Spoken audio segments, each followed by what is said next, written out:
एक बार अष्टवसु जो देवताओं से भी श्रेष्ठ हैं, वो भ्रमण कर रहे थे। सुमेर पर्वत बहुत 4 लाख योजन ऊंचा, उसमें बड़े बड़े महात्माओं की भी जो दिव्य महात्मा है और देवताओं की भी स्थलियां हैं। भगवान वशिष्ठ जी का वहीं आश्रम था। बड़े ही पवित्र पक्षी, मृग और सब ऋतुएं एक साथ उस आश्रम की शोभा बढ़ाती थी। यहां वर्षा ऋतु तो यहां ग्रीष्म ऋतु तो यहां शिशिर ऋतु, ऐसा उस वशिष्ठ जी महामहिम ज्ञानी महापुरुष 6 ऋतुएं आश्रम में शोभा बढ़ा रही थी। इतना विशालकाय आश्रम के अलग अलग ऋतुओं की शोभा अलग अलग उपवन में थी। किसी बगीचे में वर्षा ऋतु की शोभा हो रही, किसी में बसंत ऋतु की, ऐसे स्वादिष्ट फल मूल जल की पूर्ण सुविधा। और वशिष्ठ जी हर समय तपस्या परायण भगवदानंद में मगन रहते। वशिष्ठ जी के आश्रम में एक सुरभि रहती थी, उससे एक सुंदर गौ का प्रादुर्भाव हुआ जिसे नंदिनी गाय, चमत्कार पूर्ण नंदिनी जी थी। जो चाहो जो सोचो जैसी परिस्थिति वैसे ही वो प्रकट कर दे। समस्त देव कामनाओं को भी पूर्ण करने के सामर्थ्य रखने वाली नंदिनी जी। बस वशिष्ठ जी अपने देव पूजन के कार्य में, जो भगवत पूजन के कार्य में दुग्ध आता उतना ही लेते। आश्रम में नंदिनी जी विराजमान थी। वो 8 वसु वहां से जब निकले तो आकर्षण हुआ, उनकी एक स्त्री भी साथ थी वसुओं की, गाय को दी। इतनी सुंदर तेजस्वी गाय। तब पूछा अपने पति से वसु कि ये गाय, तो उनका ये दिव्य गाय है, जिसके पास होगी उसके शरीर में कभी बुढ़ापा नहीं आएगा, कोई रोग नहीं आ सकता केवल इसके रहने से, और जो कामनाएं करे वो सब पूर्ण हो जाती हैं। और कहीं इसका दुग्ध पान कर ले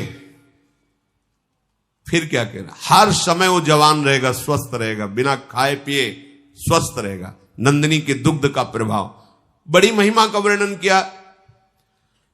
तो उसमें देव नामक जो वसु थे,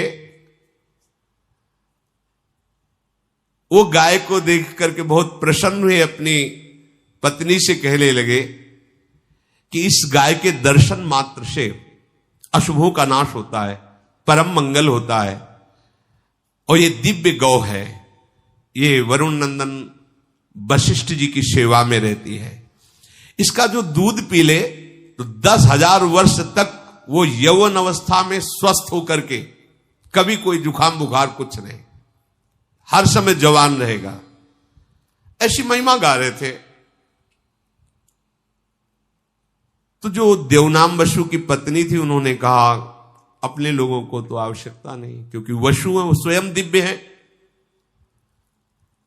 मनुष्य लोक में मेरी एक मित्र राजकुमारी है, ये गाय अपहरण करते हैं और वहां पहुंचा देते हैं, और वो स्वस्थ रहेगी, यौवन अवस्था में रहेगी, मेरी मित्र है, ये मैं चाहती हूं। उनका नहीं नहीं, आप ये सोच कैसे लिए, महात्मा वशिष्ठ की गाय है, ऐसा सोचना भी पाप है। उनका देखो, मुझे और कुछ नहीं चाहिए, यदि आप हमें चाहते हैं ना तो आप हमारी ये बात पूरी करें। जो अष्टवसु थे, देववसु के साथ उनकी पत्नी ने जब ऐसा हट किया तो उन्होंने अपने और 7 जनों से, तो उस समय भगवान की इच्छा से ही ऐसे महापुरुष हैं ये वसुजन जो देवताओं के भी द्वारा बंधनी हुई, उनके मन में बात आ गई और उन्होंने देववसु की पत्नी का प्रिय करने के लिए गाय का अपहरण कर लिया, नंदिनी जी का। गौ का अपहरण करके वो जा रहे थे कि महर्षि वशिष्ठ जी संध्या करके अपने आश्रम में आए, तो देखा नंदिनी नहीं। तो उन्होंने कहा कौन ऐसा हो सकता है, किसका इतना त्रिभुवन में साहस हो सकता है कि हमारी आज्ञा के बिना हमारे आश्रम में प्रवेश करके नंदिनी को ले जाए। वशिष्ठ जी ने आसपास खोज की, पर जब नहीं मिले तो उन्होंने ध्यानस्थ होकर देखा, तो कहा अरे ये वशु लोग ऐसा कार्य कर सकते हैं। वो तो तत्काल आवेश में आ गए और वहीं प्रकट हो गए जहां वशु गाय लिए जा रहे थे। उन्होंने कहा तुम्हें शोभा देता है, तुम देवताओं से भी वंदनीय श्रेष्ठ हो, हमारी नित्य दिनचर्या में देव पूजन में आने वाली गाय को तुम चुरा कर ले जा रहे हो, तुम्हें पता नहीं तुम क्या अपराध कर रहे हो। वो तो घबरा गए वशुजन। कहा ठीक है, तुमने मनुष्य लोक वाली बात की है, मनुष्य लोक में ही ये चोरी होती है, देवलोक में देवताओं में श्रेष्ठ वशुओं में ये वृत्ति कैसे आ गई, इसलिए मैं शाप देता हूं, जाओ तुम मनुष्य लोक को प्राप्त हो, यही तुम्हारे लिए दंड है। वशुओं को ये शाप दे दी, जाओ तुम मनुष्य लोक में जन्मो। देखो इतना ऊंचा पद, थोड़ा सा लोभ। अब तो वशुजन घबरा गए। वशिष्ठ जी के चरणों, मनुष्य योनि भगवत प्राप्ति कर ले तो ठीक है, नहीं बहुत ही आप क्या समझते हो, देखो ऐसे दुर्गंध निकलती है यहां से, सब मलमूत्र की थैली है, कोई बहुत बड़ी चीज है। देवताओं के कभी पैर जमीन में नहीं पड़ते, कभी पसीना नहीं निकलता, जहां से निकल जाए वातावरण खुशबू से भर जाएगा। और इसे देव दुर्लभ योनि, केवल भगवत प्राप्ति वो नहीं कर सकती, यहां से हो सकती है, वो नीचे ही गिर सकते, ऊपर नहीं उठ सकते। अपने सबसे ऊपर ब्रह्मलोक का भी अतिक्रमण करके भगवान के दिव्य धाम को जा सकते हैं। भगवान वशिष्ठ जी के चरणों में सब गिर पड़े, प्रभु पता नहीं क्या हो गया था, ऐसी गलती क्यों हो गई, प्रभु मुझे क्षमा कीजिए। आपका कृपा प्रसाद जब तक नहीं मिलेगा तब तक अब हमारे हृदय में भारी जलन होगी। आप समस्त धर्मज्ञों में ज्ञानियों में श्रेष्ठ हैं, क्षमा क्षमा ऐसा कह के चरणों में गिरे।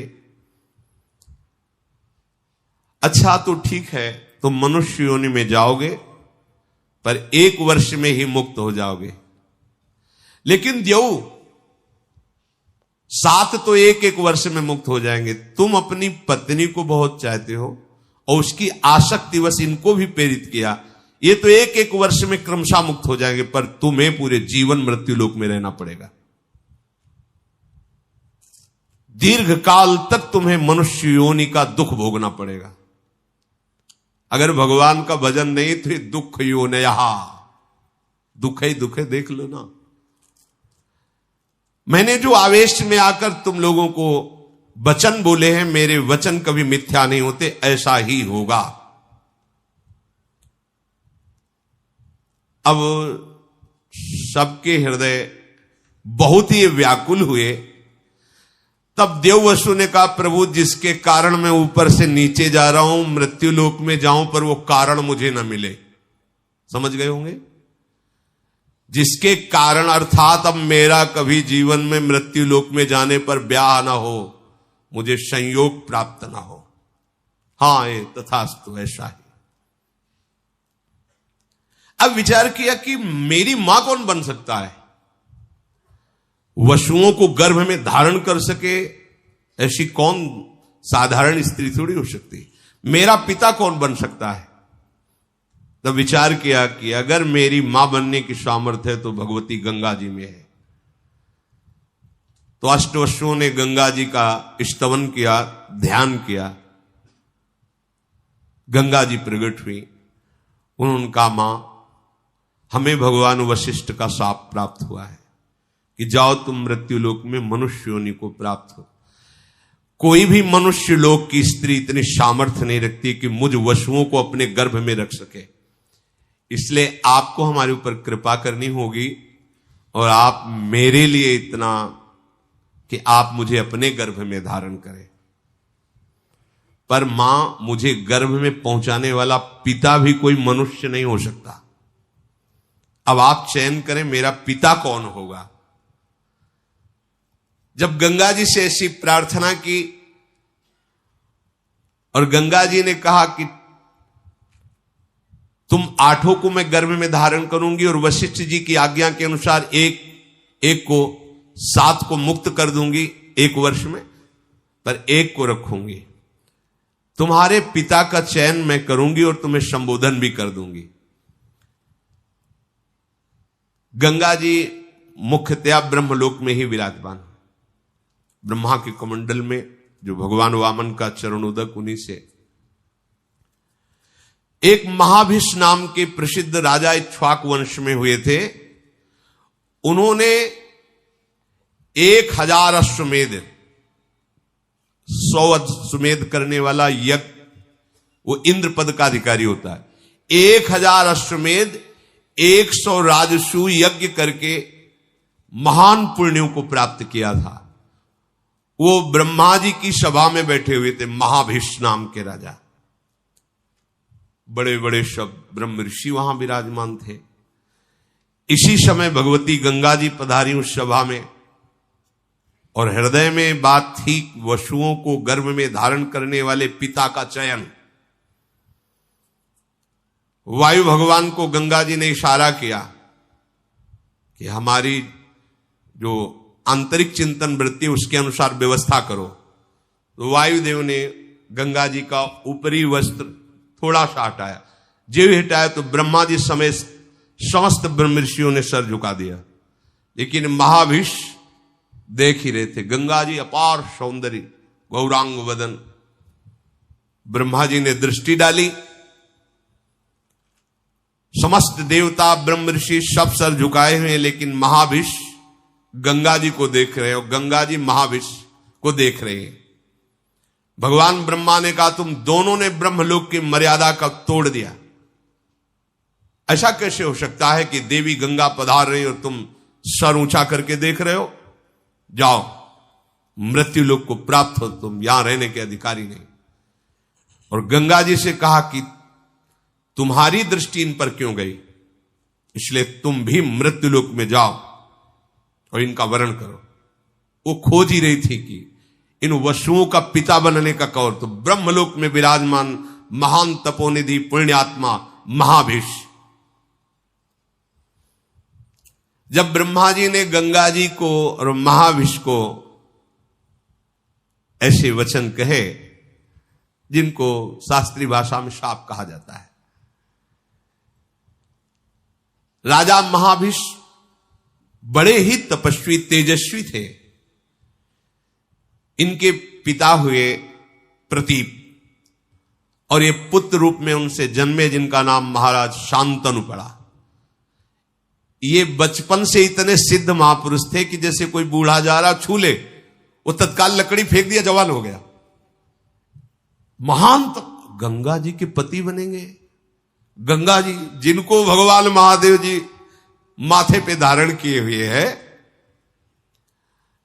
महानदी गंगा महाभिषेक को जब देखा ब्रह्मलोक से गिर रहे, तो बीच में रोककर कहा निराश मत होइए, जहां आप विराजमान थे उससे ऊंचे पहुंचाने का यह विधान बना है।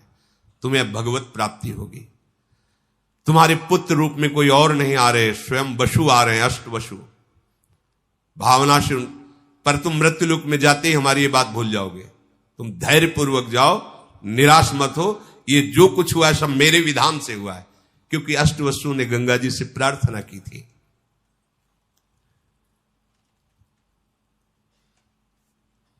भगवान के मार्ग और पुण्य तपस्या के मार्ग में बड़ा अंतर है। ये जो प्रायः सत्संग में कहते हैं तया ब्रह्म स्तंभ पर्यंतम सर्वम मायामयम जगत सत्यम सत्यम पुनः सत्यम हरिना। ब्रह्मलोक से आ रहे नीचे, ब्रह्मलोक से नीचे आ रहे हैं। अर्थात विश्राम भूमि ब्रह्मलोक भी नहीं है। विश्राम भूमि श्री प्रिया प्रीतम के चरणारविंद है। वृंदावन विश्राम, यहां से कभी पतन नहीं होता। कैसी भी गलती हो जाए, हमारी लाडली जो सरकार को कभी गुस्सा नहीं आता। जैसे ब्रह्मा जी को आ गया ना, चलो जाओ हटो ब्रह्मलोक से। ने कहूं न रिच कहूं भूली हूं न होत सकी, रहत प्रसन्न सदा। और ब्रह्मा जी भी जिनकी आराधना करते हैं, वो प्रभु श्री कृष्णचंद्र जी प्यारी जी की आराधना में रहते, इसलिए हम बाजी जीत गए। बाजी जीत गए। अगर श्री जी के चरणों का शरणागत होकर के भी अब की काम नहीं बना तो मुझे लगता है कि फिर बनना ही बड़ा मुश्किल है, बनना बड़ा मुश्किल है। ऐसे तपस्वी महापुरुष महाराज प्रतीप हरिद्वार में गंगोत्री में बैठ करके हजारों वर्ष तपस्या की। गंगा जी प्रसन्न हुई और उनकी गोद में आकर बैठ गए दाहिनी तरफ और कहा, मैं तुम्हारी तपस्या से बहुत प्रसन्न हूं, तुम जो चाहो प्राप्त कर सकते हो, मुझे स्वीकार कर सकते हो। उनका हां, हमारा हो भाग्य, पर आप जहां बैठी हैं वो स्थल पुत्री या पुत्र वधू का होता है, स्वीकृत है, आप हमारी पुत्र वधू बनो। इन्हीं प्रतीप से महाराज शांतनु का प्रादुर्भाव हुआ। तो उनका, मैं तुम्हारी पुत्र वधू तो बनूंगी, पर अपने पुत्र को संबोधन करके पहले से ही बता देना, कभी हमसे ये प्रश्न ना करे कि तुम कौन हो, कभी हमारी क्रिया पर प्रश्न ना करे कि तुम क्या कर रहे हो, तुम्हारा उद्देश्य क्या है। अगर वो कभी भी हमसे प्रश्न कर देंगे, कभी भी हमारी क्रिया पर टोक देंगे, उसी समय मैं चली जाऊंगी और जाते जाते भी उनका महामंगल करूंगी। आपका जब पुत्र हो और वो चेतनायुक्त, तब ये बात उसको बता देना, मैं अचानक आकर के मिलूंगी। भगवती गंगा जी ऐसा कहकर के प्रतीप की गोद से अंतर ध्यान हो गई। बहुत काल तक प्रतीप की कोई संतान नहीं हुई। फिर यही महाभिष राजा उनके गर्भ में पत्नी के आए। जन्म होते ही पूरे नगर में एक आनंद था, सबका हृदय शांत था, इसलिए ब्रह्म ऋषियों ने इनका नाम शांतनु रखा। बचपन से ही भगवती शोभा से संपन्न, तेजस्वी, स्वाभाविक इनकी गति थी कि इनको गंगा जी की धारा बड़ी प्रिय थी। आकर्षण होता है, भगवती आकर्षण होता है। वो सदैव धारा के किनारे ही घूमते रहते थे। जब इनकी यौवन अवस्था में वृत्ति हुई, शरीर हुआ, तो अचानक से पीछे से नूपुरों की ध्वनि सुनाई दी। मुड़ करके देखा, इतना तेज, इतनी सुंदरता, देखने से मूर्तिमान पवित्रता, गंगा जी मूर्तिमान पवित्रता। महाराज शांतनु तो जैसे कोई खिंचा हुआ वशीकरण से चलावे, ऐसे समीप आए। पिता की बात याद आई कि पिता ने कहा था, कभी तुम्हें कोई एक सुंदरी मिलेगी, तुम्हें ये प्रश्न नहीं करना कि तुम कौन हो, और तुम्हें ये कभी नहीं कि तुम ये क्या कर रहे हो। दो बातें उन्होंने कहा कि यदि तुम वही सुंदरी हो जिसे पिता ने संबोधन किया था, मैं नहीं पूछना चाहता तुम कौन हो, और मैं कभी नहीं रोकूंगा कि तुम क्या कर रहे हो, पर यदि वही हो और मुझे स्वीकार करने के लिए आई हो तो मैं तुम्हें स्वीकार करता हूं। बस इतनी बात हुई थी। बिना कोई प्रश्न उत्तर किए भगवती गंगा उनके साथ हस्तिनापुर के चक्रवर्ती सम्राट पद पर महाराज शांतनु विराजमान, और जिनके महल में स्वयं गंगा जी पहुंच रही, वहां की पवित्रता क्या। यह हम चरित्र इसलिए प्रारंभ कर रहे कि भगवान कह रहे, मैं सब में समरूप से विराजमान हूं, ना मेरा कोई द्वेष का पात्र, ना मेरा कोई प्रिय है, पर जो मुझे बचता है मैं उनका पक्षपात लेता हूं। तो भक्तों का पक्षपाती भगवान का जो स्वरूप है, इन महापुरुषों के चरित्र से सुनने को मिलेगा।